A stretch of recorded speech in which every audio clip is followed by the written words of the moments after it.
మన ప్రభువు గొప్ప దేవుడైన యేసుక్రీస్తు నామంలో మీ అందరికీ వందనాలు తెలియజేస్తున్నాను.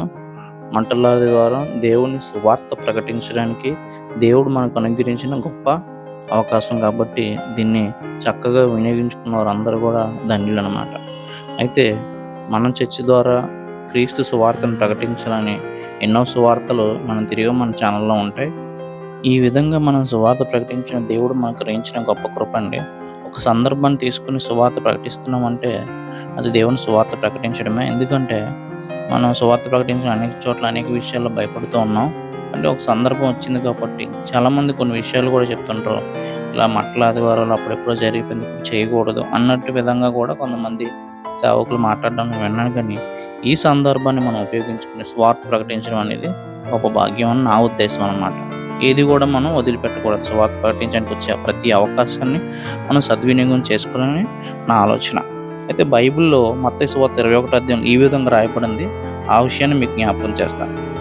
తరువాత యెరూషలేమును సమీపించి ఒలీవ చెట్ల కొండ దగ్గర ఉన్న బెత్షెబాకు వచ్చినప్పుడు యేసు తన శిష్యులలో ఇద్దరిని చూసి, మీ ఎదుటనున్న గ్రామమునకు వెళ్ళుడి. వెళ్ళగానే కట్టబడి ఉన్న ఒక గాడిదయు దానితో ఉన్న ఒక గాడిద పిల్ల మీకు కనబడును. వాటిని విప్పి నా యొద్దకు తోలుకుని రండి. ఎవడైనా మీతో ఏమైనా అని ఎడల అవి ప్రభువునకు కావలసినవని చెప్పాలను. వెంటనే అతడు వాటిని తోలుపెట్టుకుని చెప్పి వారిని పంపెను. ప్రవక్తలను చెప్పబడినది నెరవేరినట్లు ఇది జరిగెను.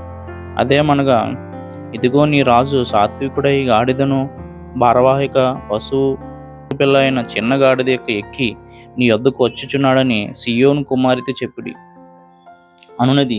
శిష్యులు వెళ్ళి తమకు ఆజ్ఞాపించిన ప్రకారము చేసి ఆ గాడిదను దాని పిల్లను తోలుకొని వచ్చి వాటి మీద తమ బట్టలు వేయగా ఆయన ఆ బట్టల మీద కూర్చుండెను. జనసమూహంలో అనేకులు తమ బట్టలు దారి పొడుగునా పరిచిరి. కొందరు చెట్లు కొమ్మలను నరికి దారి పొడుగునా పరిచిరి.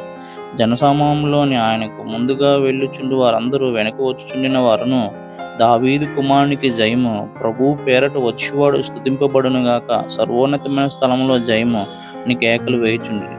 ఆయన యెరూషలేములోనికి వచ్చినప్పుడు పట్టణమంతయు ఈయన ఎవరో అని కలవరపడిన. జనసమూహంలో ఈయన గలిలయలోని నజరేతు వాడకు ప్రవక్త అయిన యేసు అని చెప్పిరి. యేసు దేవాలయంలో ప్రవేశించి క్రయ విక్రయములు చేయవారిని వెళ్ళగొట్టి రోకలు మార్చి వారిని బలను గువ్వలమ్మ వారి పీఠములను పడద్రోసి, నా మందిరము ప్రార్థనా మందిరం అనబడును అని వ్రాయబడి ఉన్నదని, మీరు దాన్ని దొంగల గుహగా చేసిండి వారాయన. గుడ్డివారు కుంటివారును దేవాలయంకి ఆయన వద్దకు రాగా ఆయన వారిని స్వస్థపరిచెను.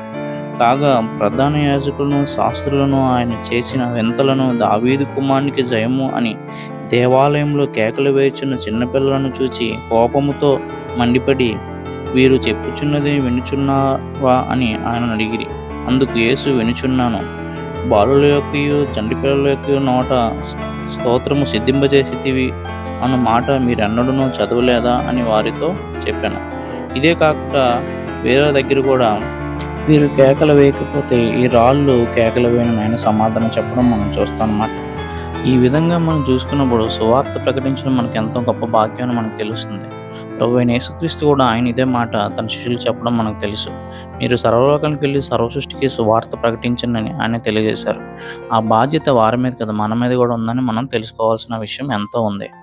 అయితే చాలామంది ఉదయం మొదలుకొని రాత్రి పడుకునేంత వరకు వారు పనుల నిమిత్తము ప్రయాసపడుతున్నారు, కానీ దేవుని పని నిమిత్తం ప్రయాసపడలేదని మనందరికీ తెలుసు.